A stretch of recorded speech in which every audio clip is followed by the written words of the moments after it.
하나님 말씀 봉독하겠습니다. 창세기 17장 1절에서 8절까지의 말씀입니다.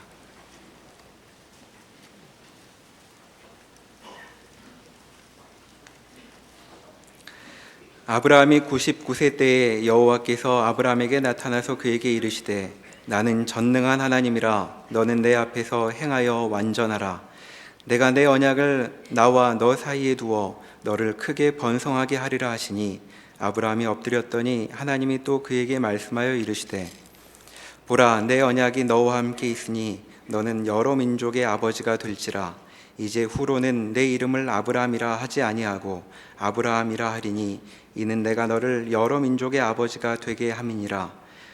내가 너로 심히 번성하게 하리니 내가 내게서 민족들이 나게 하며 왕들이 내게로부터 나오리라.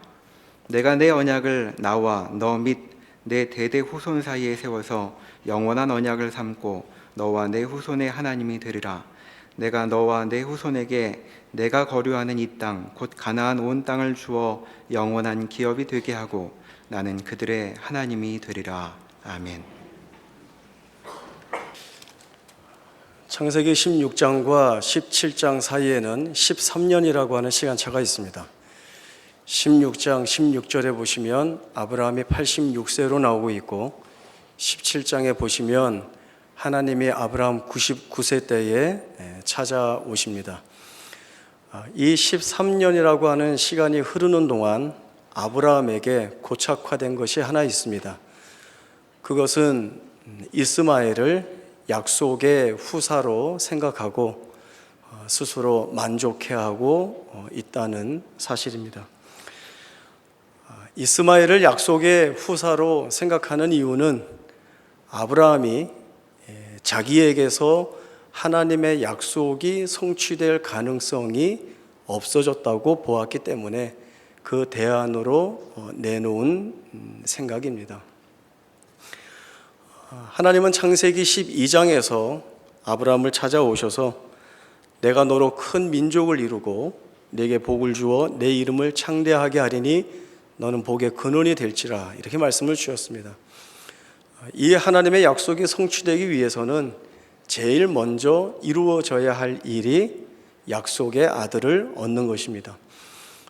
그러나 아브라함이나 사라나 스스로 보기에 아이를 낳을 수 있는 때가 지났다 이렇게 생각을 하고 있습니다. 아브라함은 아이를 낳을 수 없는 자리에 들어서고 있고 또 사라도 아이를 낳을 수 있는 신체적 조건에서 멀어지고 있습니다. 그래서 자신들에게 상식적인 또 납득할 만한 가능성이라고 하는 조건이 충족되지 않기 때문에 하나님이 이 안에서 약속을 이룰 수 없다. 그나마 이스마엘을 약속의 후사로 생각하고 그렇게 마음 먹는 것이 다행이다라고 하는 그러한 형편입니다. 이러한 가운데 하나님께서 아브라함을 다시 찾아오십니다. 그러나 이번에 찾아오시는 모습은 예전에 반복하여 찾아오셨던 것과는 좀 다른 모습으로 오십니다. 창세기 12장에서 하나님은 아브라함을 일방적으로 찾아오십니다. 그리고 아브라함이 하나님을 먼저 찾거나 아니면 하나님에게 원하는 것을 이야기하는 것이 아니라 하나님이 찾아오셔서 하나님이 일방적인 약속을 말씀하시고 너의 본토 친척 아비 집을 떠나라 이렇게 말씀을 주시고 있습니다. 13장에서 롯과 헤어질 때에도 하나님은 다시 나타나셔서 자신이 주셨던 약속을 재차 확인해 주시고 계십니다. 그리고 창세기 15장에서 횃불 언약식을 하는 가운데에 서로 쌍방 간의 약속을 이행할 것을 체결해야 하는 그 자리에서 아브라함에게 무엇을 요구하시는 것이 아니라 내가 너에게 했던 약속을 내가 다 이루겠다라고 하는 그러한 말씀을 주십니다. 그러나 오늘 찾아오셔서는 창세기 17장에 아브라함 99세 때에 찾아오셔서는 너는 내 앞에 행하여 완전하라 라고 하는 말씀을 주시고 있습니다. 너는 내 앞에 행하여 완전하라 라고 하는 이 말씀이 갖고 있는 의미는 내 약속이 이루어지는 그 조건이 너에게 있지 않다, 내게 있다. 내가 세우고 내가 끌고 나갈 약속은 내가 하는 것이지 너에게서 조건이 없다고 해서 이루지 못할 내가 아니다. 왜? 나는 전능한 하나님이기 때문이다. 이 말씀을 주시고 있습니다. 그리고 이 전능하신 하나님이 이 불가능한 조건과 형편 속에서 분명하게 이루실 수 있다라고 하는 이 사실에 대하여 자기의 삶에서 그 약속의 성취에 대한 가능성이 희박하거나 낮아지더라도 하나님이 그 일을 하시기 때문에, 하나님이 약속하셨으니까 그 일의 성취에 대한 것을 믿음으로 반응하고 드러내 보여야 할 것을 하나님이 너는 내 앞에서 행하여 완전하라 라고 하는 이 말씀으로 요구를 하고 계시는 것입니다. 하나님이 일하시는 것은 많은 부분에서 우리의 상식과 이해와 또 우리 삶의 현장을 뛰어넘어 일하시는 때가 많이 있습니다. 우리가 많이 놓치기도 하지만 그렇게 일하시는, 우리의 조건에 매이지 않고 우리의 형편에 매이지 않고 그보다 훨씬 풍성하게 일하시는 하나님의 역사는 성경에 많이 기록이 되어 있습니다. 특별히 여호수아 6장에 있는 말씀을 저희가 한번 같이 보겠습니다. 여호수아 6장 1절에서 7절까지의 말씀입니다. 구약성경 326조 여호수아 6장 1절에서 7절까지의 말씀 제가 읽겠습니다. 이스라엘 자손들로 말미암아 여리고는 굳게 닫혔고 출입하는 자가 없더라. 여호와께서 여호수아에게 이르시되 보라 내가 여리고와 그 왕과 용사들을 내 손에 넘겨주었으니 너희 모든 군사는 그 성을 둘러 성 주위를 매일 한 번씩 돌되 엿새 동안을 그리하라. 제사장 7은 7 양각 나팔을 잡고 언약궤 앞에서 나아갈 것이요 7째 날에는 그 성을 7번 돌며 그 제사장들은 나팔을 불 것이며 제사장들이 양각 나팔을 길게 불어 그 나팔 소리가 너희에게 들릴 때에는 백성은 다 큰 소리로 외쳐 부를 것이라. 그리하면 그 성벽이 무너져 내리리니 백성은 각기 앞으로 올라갈지니라 하시매 눈의 아들 여호수아가 제사장들을 불러 그들에게 이르되 너희는 언약궤를 메고 제사장 7은 양각 나팔 7을 잡고 여호와의 궤 앞에서 나아가라 하고 또 백성에게 이르되 나아가서 그 성을 돌되 무장한 자들이 여호와의 궤 앞에서 나아갈지니라 하니라. 이스라엘 백성들은 요단강을 건넌 후에 가나안 정복 첫 전쟁을 여리고와 하게 됩니다. 이스라엘이 진격해 들어오자 여리고는 성문을 굳게 걸어 잠궜습니다. 전쟁은 수비하는 쪽이 훨씬 유리합니다. 성문을 걷어 달고 움직이지 않으면 그 성을 함락하기가 대단히 어렵습니다. 상대는 문을 걸어 잠그고 높은 성벽에서 수비하고 있는데 섣불리 공격할 수가 없습니다. 그렇다고 이스라엘 입장에서 장기전을 펼쳐서 길게 끌고 가는 것도 결코 유리하지 않습니다. 전반적으로 지금 이 상황은 이스라엘에게 매우 불리한 그러한 상황이 벌어지고 있습니다. 이러한 이스라엘에게 하나님이 여리고와의 전쟁에 대한 방법을 주십니다. 하루에 한 바퀴씩 6일 동안 그 성을 돌아라. 7째 날에는 7바퀴를 돌아라. 제사장들이 언약궤 앞에 서서 양각 나팔을 길게 불어라. 그 뒤를 따르고 있는 백성들은 아무 소리도 내서는 안 된다. 이러한 말씀을 주십니다. 지금 하나님이 이스라엘과 여호수아에게 주시는 이 전쟁 방식에 대한 내용은 쉽게 받아들일 수 없는 내용입니다. 왜냐하면 전쟁은 이렇게 하는 것이 아니기 때문에 그렇습니다. 훨씬 효과적인 전쟁 방법이라고 한다면 오히려 험악하고 큰 소리를 질러서 적에게 위협을 주거나 또는 어두운 밤을 틈타서 기습 공격을 하거나 아니면 흙으로 토성을 높이 쌓아서 맞대응하는 것이 전쟁다운 전쟁을 하는 모습입니다. 그러나 하나님은 그렇게 하시지 않죠. 누구나가 쉽게 받아들일 수 없는, 이해할 수 없는 방법을 주시고 있습니다.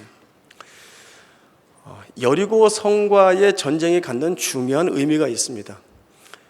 가나안 땅에 들어와서 행하는 첫 번째 정복 전쟁인데 이 첫 전쟁의 승리를 이스라엘이 누구에 의해서 그리고 무엇에 의해서 쟁취해 가는가라고 하는 내용은 아주 중요합니다. 왜냐하면 이스라엘 백성들이 자기의 힘과 무기와 능력으로 자신들이 세운 지략과 전술과 작전으로 여리고와의 전쟁을 승리하면 그 이후에 벌어질 모든 전쟁은 이스라엘만의 전쟁이 됩니다. 거기엔 하나님이 빠지게 되죠. 우리끼리 해서 됐는데 하나님이 왜 필요하겠습니까? 우리가 할 수 있다라고 하는 생각을 갖게 될 것입니다. 그리고 이러한 마음은 나아가서 하나님이 약속하여 주신 하나님 땅 안에 들어가서 하나님을 힘으로 삼고 사는 하나님의 백성이 아니라 자기 힘을 근거로 하여서 사는 백성으로 전락될 수 있기 때문에 지금 하나님은 이 중요한 기로에 서서 이스라엘 백성들에게 분명하게 가르쳐야 될 내용을 가르쳐주고 있습니다. 그것은 이스라엘 백성들로 하여금 이 전쟁의 승리는 우리가 얻은 것이 아니다를 배우게 하는 데 목적이 있습니다. 그래서 누구나가 이해할 수 없는 방식을 하나님이 주시고 있는 것입니다. 하루에 한 바퀴씩 성을 도는 것이 전쟁에 무슨 영향을 끼칠 수 있겠습니까? 나팔을 길게 불고 그 뒤를 아무 소리도 하지 않고 따르는 이스라엘 백성들의 그 모습이 전쟁의 승패에 어떤 영향을 끼칠 수 있습니까? 아무것도 하는 것이 아닙니다. 오히려 여리고성 사람들에게 조롱을 받으면 받았지 어떠한 위협도 가할 수 있는 행동이 아닙니다. 그러나 하나님이 그렇게 요구하고 계시죠. 그렇게 하라고 명령하고 계시죠. 이 일을 통하여서 이스라엘 백성들이 나중에 이 방법으로는 승리를 얻을 수 없었는데 하나님의 말씀에 따라 그렇게 했더니 우리가 승리하였다. 결국 무엇을 배웁니까? 전쟁의 승리를 하나님으로 인하여 우리가 쟁취하였다 라는 것을 이 이스라엘 백성들이 배우게 되는 것입니다. 이 안에서는 자기 생각과 이해와 상식이 계속 충돌됩니다. 그렇죠. 아니 그렇게 해서 이길 수 있겠어? 그렇게 해서 저 성벽을 무너뜨릴 수 있겠어? 라고 하는 그러한 충돌이 계속 일어나지만 그러나 하나님이 말도 되지 않는 내 명령을 너희가 믿음으로 지키고 쫓아나갈 때에 너희가 확인할 수 있는 결과가 무엇인지 봐라. 그 안에서 내가 어떻게 일하는지, 내가 어떻게 역사하는지 너희가 증인이 되어야 된다. 이 사실을 가르쳐주고 있는 것이죠. 이스라엘 백성들이 이것을 믿음으로 행합니다. 납득할 수 없는 이 행위를 믿음으로 쫓아가죠. 그래서 히브리서 11장 30절에 보면 믿음으로 7일 동안 여리고성을 도니 성이 무너졌더라 이렇게 이야기하고 있습니다. 믿음으로 이스라엘 백성들이 그 자리에서 믿음을 동원하고 믿음을 발휘했던 것입니다. 아브라함이 어디에 묶여 있습니까? 조건에 묶여 있죠. 또 자기 형편에 묶여 있습니다. 나이가 많아서 아이를 낳을 수 없고 오랜 세월 동안 하나님의 약속이 재차 반복되었지만 이루어지지 않은 그 현실 속에서 이제는 하나님의 약속이 아닌 다른 대체할 것, 다른 대안거리로 위안을 삼고 그저 살아가겠다라고 하는 것이 이 아브라함의 생각입니다. 그러나 그 아브라함의 생각에는 그 어디에도 하나님에 대한 깊은 이해와 그 하나님에 대한 깊고 견고한 믿음이 없다는 것을 저희들이 보게 됩니다. 아브라함이 하란을 떠날 때에 75세였습니다. 그리고 창세기 17장에서 99세이죠. 24년의 시간이 흘렀습니다. 이 24년이라고 하는 시간을 우리가 어떤 시간으로 이해해야 하는가 중요한 대목입니다. 이스라엘 백성들이 여리고와의 전쟁에서 우리의 방법이 아닌 하나님의 방법, 그것은 우리가 납득할 수 없고 우리가 이해할 수 없는 방법이었는데 하나님이 그렇게 하라 하셔서 했더니 우리가 승리를 쟁취하였다를 가르쳐 주시는 그 상황과 연결을 시켜본다고 한다면 아브라함이 흘려보냈던 24년이라고 하는 시간은 아브라함과 사라가 아이를 낳을 수 없을 때까지 하나님이 기다리신 시간으로 보아야 합니다. 하나님은 처음에 아브라함에게 약속의 아들을 말씀하셨습니다. 그리고 그 약속을 받은 아브라함이나 사라는 하나님이 약속을 주셨으니까 가까운 시일 내에 곧 아들을 얻고 이것이 하나님이 말씀하신 약속의 아들이라 믿고 그 이후에 복의 내용들이 어떻게 성취되는가를 맛볼 것을 기대를 했습니다. 그러나 24년, 결코 짧지 않은 긴 시간이 오히려 하나님은 아이를 낳을 수 없는 시간이 될 때까지 버티고 기다리신 것입니다. 왜요? 아브라함과 사라가 아이를 낳을 수 있을 때에 아이를 낳았다면 그 아이가 어떤 아이가 되겠습니까? 이삭이 누구의 아들이 되겠습니까? 아브라함의 아들이죠. 사라의 아들이죠. 내가 낳을 수 있을 때 낳았는데. 그러나 아브라함이나 사라나 모든 사람들이 이제는 아이를 낳을 수 있는 조건에서 멀어졌고 그럴 가능성이 전혀 없는 가운데에서 아들을 낳았다고 한다면 이 아들이야말로 내가 낳은 아들이 아니라 하나님이 약속하신 그 아들인 것을 믿게 되는 것입니다.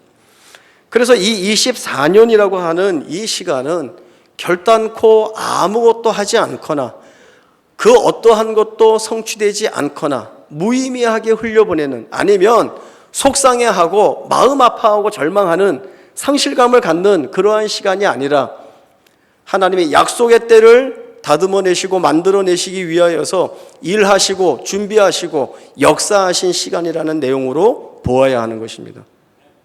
자, 그럼 우리의 삶의 내용으로 돌아와 보죠. 우리가 믿음을 가지고 있습니다. 우리가 그 믿음에 근거하여서 기도를 합니다. 믿음과 기도를 가지고 기도할 때에 우리가 갖는 기대적 상황이 있습니다. 내가 믿음을 가지고 있고 내가 기도를 하고 있기 때문에 내가 기도하는 이 내용들이 반드시 하나님의 능력에 힘입어 성취되고 이루어질 것이라는 기대를 가지고 있습니다. 그 현실은 어떻습니까? 믿음으로 반응했는데 변한 것이 있습니까? 눈물 쏟고 탄식하고 하나님 앞에 무릎 꿇고 엉엉 우는데 변한 것이 있습니까? 없단 말이죠. 나아진 것이 없단 말이죠. 그러면 지금 내 현실을 우리가 어떻게 받아들여야 됩니까? 하나님이 일 안 하시는 시간인가? 아니면 잘못된 시간인가? 아니면 주어진 말씀이나 약속이 희석되고 그저 없어져 버리는 것으로 내가 받아들여야 되는가? 라고 하는 의문에 우리가 맞닥뜨리게 됩니다. 열왕기상 19장 9절에서 18절까지의 말씀을 보겠습니다. 구약성경 549쪽 열왕기상 19장 9절에서 18절까지의 말씀 읽겠습니다. 열왕기상 19장 9절입니다. 엘리야가 그곳 굴에 들어가 거기서 머물더니 여호와의 말씀이 그에게 임하여 이르시되 엘리야야 내가 어찌하여 여기 있느냐? 그가 대답하되 내가 만군의 하나님 여호와께 열심히 유배라오니 이는 이스라엘 자손이 주의 언약을 버리고 주의 제단을 헐며 칼로 주의 선지자들 죽였음이오며 오직 나만 남았거늘 그들이 내 생명을 찾아 빼앗으려 하나이다. 여호와께서 이르시되 너는 나가서 여호와 앞에서 산에 서라 하시더니 여호와께서 지나가시는데 여호와 앞에 크고 강한 바람이 산을 가르고 바위를 부수나 바람 가운데 여호와께서 계시지 아니하며 바람 후에 지진이 있으나 지진 가운데에도 여호와께서 계시지 아니하며 또 지진 후에 불이 있으나 불 가운데에도 여호와께서 계시지 아니하더니 불 후에 세미한 소리가 있는지라 여호와가 듣고 겉옷으로 얼굴을 가리고 나가 굴 어귀에 섬에 소리가 그에게 임하여 이르시되 엘리야야 내가 어찌하여 여기 있느냐? 그가 대답하되 내가 만군의 하나님 여호와께 열심히 유별하오니 이는 이스라엘 자손이 주의 언약을 버리고 주의 제단을 헐며 칼로 주의 선지자들을 죽였음이오며 오직 나만 남았거늘 그들이 내 생명을 찾아 빼앗으려 하나이다. 여호와께서 그에게 이르시되 너는 내 길을 돌이켜 광야를 통하여 다메섹에 가서 이르거든 하사엘에게 기름을 부어 아람의 왕이 되게 하고 너는 또 님시의 아들 예후에게 기름을 부어 이스라엘의 왕이 되게 하고 또 아벨무올라 사밧의 아들 엘리사에게 기름을 부어 너를 대신하여 선지자가 되게 하라. 하사엘의 칼을 피하는 자를 예후가 죽일 것이요 예후의 칼을 피하는 자를 엘리사가 죽이리라. 그러나 내가 이스라엘 가운데 7,000명을 남기리니 다 바알에게 무릎을 꿇지 아니하고 다 바알에게 입맞추지 아니한 자니라. 한 장 앞장인 열왕기상 18장에는 그 유명한 갈멜산에서의 엘리야 선지자의 승리가 기록이 되어 있습니다. 엘리야 선지자는 갈멜산에서 바알과 아세라 선지자와 대결을 합니다. 그 대결은 참 신이 누구인가라고 하는 것을 확인하는 자리입니다. 엘리야와 바알과 아세라 선지자의 싸움 같아 보이지만 그 이면에는 하나님의 참신인가 아니면 바알이 참신인가 하는 내용을 이스라엘 백성 앞에 확인시키고자 하는 내용이 담겨져 있습니다. 하나님이 제단에 불을 내려서 하나님이 살아계신 하나님이신 것을 온 백성들 앞에 친히 보여주십니다. 그리고 바알과 아세라 선지자를 붙잡아 기손 시내가에 내려가서 다 죽이죠. 이제 엘리야가 갖는 기대가 있습니다. 바알과 아세라 선지자의 싸움에서 승리했습니다. 하나님의 살아계신 참 하나님이신 것이 백성들에게 분명하게 드러나 보였습니다. 그렇다면 이스라엘 백성들이 그동안 하나님을 버리고 바알 우상을 쫓아 섬겨왔던 그 잘못된 신앙의 자리에서 돌아와서 하나님을 바르게 섬기는 참 이스라엘 백성이 되어야 하고, 아합과 이세벨은 회개하든지 쫓겨나든지 해서 이스라엘이 온전한 하나님의 나라로 서가는 그러한 모습들을 기대를 했습니다. 그러나 엘리야 선지자의 현실은 어떠했습니까? 이세벨이 너가 내 선지자를 죽인 것처럼 내가 너를 죽일 것이다 라고 하는 경고를 하니까 놀래서 도망가게 됩니다. 그리고 그 도망간 곳에서 엘리야 선지자가 쏟아내는 하나님에 대한 원망과 불평의 소리를 한번 보시기 바랍니다. 내가 하나님께 열심히 유별하였습니다. 하나님은 뭐 하셨습니까? 이거죠.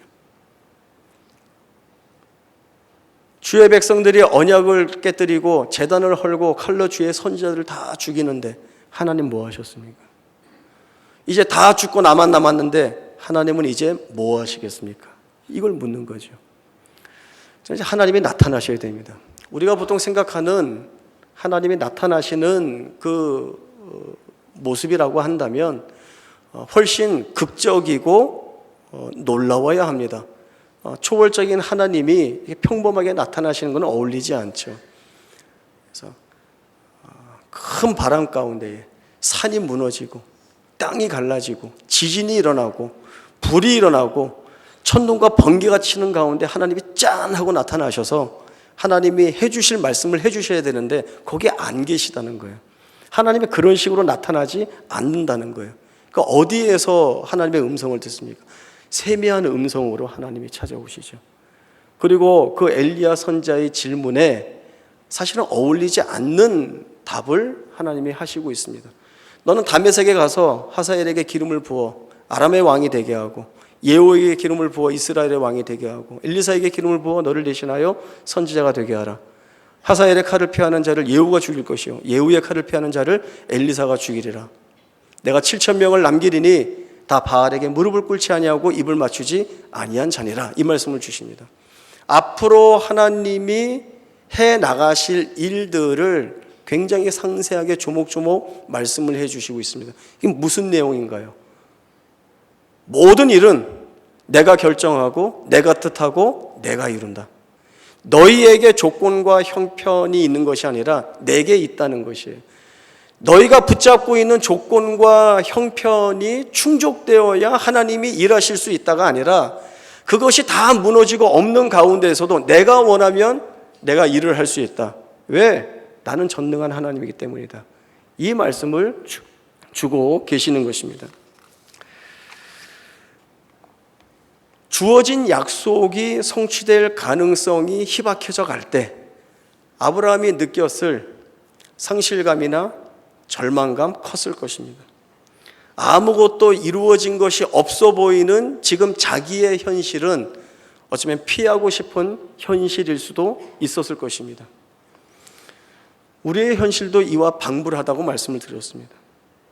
우리가 아무리 믿음을 가지고 우리가 아무리 열심히 해도 나아진 것이 없어 보입니다. 절망적인 상황이 끝이어 연이어 우리의 삶을 괴롭힙니다. 그럼 오늘 성경이 주시는 말씀이 무엇입니까?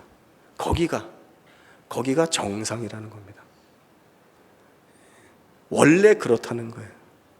그러니까 이런 설교는 싫죠. 그렇죠? 이렇게 막 안 좋았는데 하나님이 확 해갖고 뒤집어갖고 다 잘 돼야 되는데 안 되는 데가 정상이라고 하는 말씀은 우리가 싫죠. 그러나 보십시오. 아브라함이 25년이 흘러서야 아들 이삭을 얻습니다. 그 25년을 아브라함이 어떻게 보냈을까요? 처음 하나님이 내게 주신 약속대로 그 하나님이 반드시 이루실 것이기 때문에 난 아무 걱정도 안 해. 난 불안하지 않아. 이러고 25년을 룰루랄라 노래하면서 그냥 편하게 지냈을 거예요. 우리가 말씀을 보면서 봤죠. 수없이 힘들어하고 어려워하는 그때마다 하나님이 찾아오셔서 말씀을 다시 확인해 주시는데 그 시간을 무엇으로 삼았다고요? 아브라함의 믿음을 견고하게 고백할 수 있는 자리로 끌어갈 수 있는 시간으로 만들었다는 것.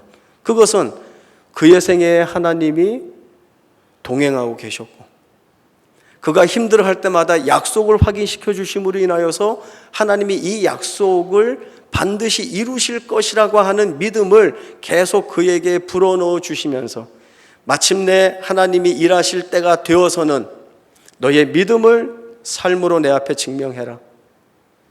내가 거기에 반응하여 일하고 약속의 실체가 무엇인지 보여주겠다. 이 말씀을 하고 계시지 않습니까? 우리의 이 변하지 않는 것 같은 현실 가운데에서 우리가 절망하거나 포기할 것이 아니라 지금도 하나님이 우리에게 주신 말씀이나 그 약속을 쫓아 우리를 항복시키기 위한 기간으로, 과정으로 우리의 삶을 삼고 계시다는 것을 우리가 보아야 합니다.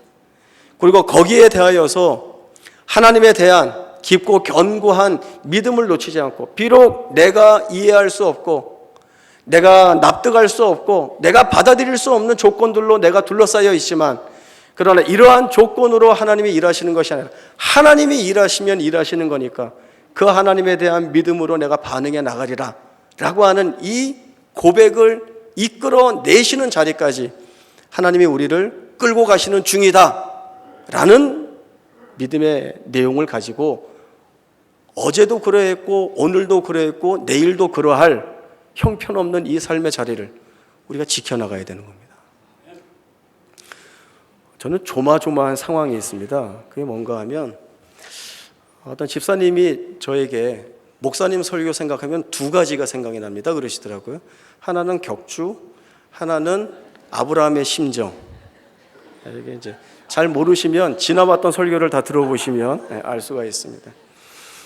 저는 하나가 더 있습니다. 그게 뭔가 하면 박영수 목사님 설교가 너무 은혜롭다고 이제 누가 한테 소개를 듣고 오늘 우리에게 처음 오신 분이 예배에 참석하셨는데 키가 크다고 하셨는데 키도 커 보이지 않고 많이 마르셨다고 했는데 그닥 말라 보이지도 않고 설교가 굉장히 은혜롭다고 했는데 내가 듣기에는 좀 이러면서 또 인터넷에 글을 올리시면 어떡하나 이제 그러한 불안감이 이제 조마조마하다는 표현을 썼지만 저는 이런 생각입니다. 어찌되었든지 간에 상관이 없다 그런 생각입니다. 그분이 계속 이렇게 비교하다 은혜를 못 받고 가시면 그건 할 수 없는 거고 은혜를 입고 가셔서 야 듣던 거하고는 박 목사님이 다르시더라 이렇게 얘기하면 그것도 뭐 할 수 없는 거고요. 그렇죠. 네. 여러분 우리의 생애가 누구에게 붙잡혀 있느냐가 제일 중요합니다. 모세가 지팡이를 들고 있었죠. 모세가 그 지팡이를 들고 자기 혼자 휘두르면 그건 모세의 지팡이입니다. 그러나 그 지팡이를 하나님 자신의 지팡이로 삼으시고 모세의 손에 들려주셨으면 그건 하나님의 지팡이입니다. 홍해 앞에서 하나님이 모세에게 말씀하시죠. 너 왜 나한테 뭐라고 그러냐? 너 손에 들고 있는 지팡이를 높이 들어라 라고 했을 때에 홍해가 갈라지는 역사를 보게 됩니다. 우리의 삶이 보잘것없고 왜 나아지는 것이 없지? 내가 기도하는데 왜 바뀌어지는 것이 없지? 왜 하나님이 간섭하셔서 이루어지는 것이 없어 보이지? 라고 하는 그 자리가 하나님이 일하고 계시는 자리예요. 하나님의 약속을 성취해 가시는 과정이라는 것이죠. 그래서 그 시간이 쓸모가 없거나 무용지물의 시간이 아니라는 겁니다. 그래서 우리는 이 날을 살고 있어야 되는 거예요. 고난이 가득 찬 이 날을 하나님이 우리에게 주신 날로 이해하고 그 날을 살아야 되는 거예요. 내일은 어떡하지? 그건 내일 맡기는 겁니다. 내일도 갔는데 변함없어요. 그럼 그 하루를 또 사는 겁니다. 그러면 하루하루 지나면서 어디를 우리가 향해 나갑니까? 성취의 날을 향하여서 우리가 하루하루 한 걸음 한 걸음 가게 되는 것입니다. 여기가 믿음입니다. 내가 원하는 것을 이루어내서 받는 것이 믿음이 아니라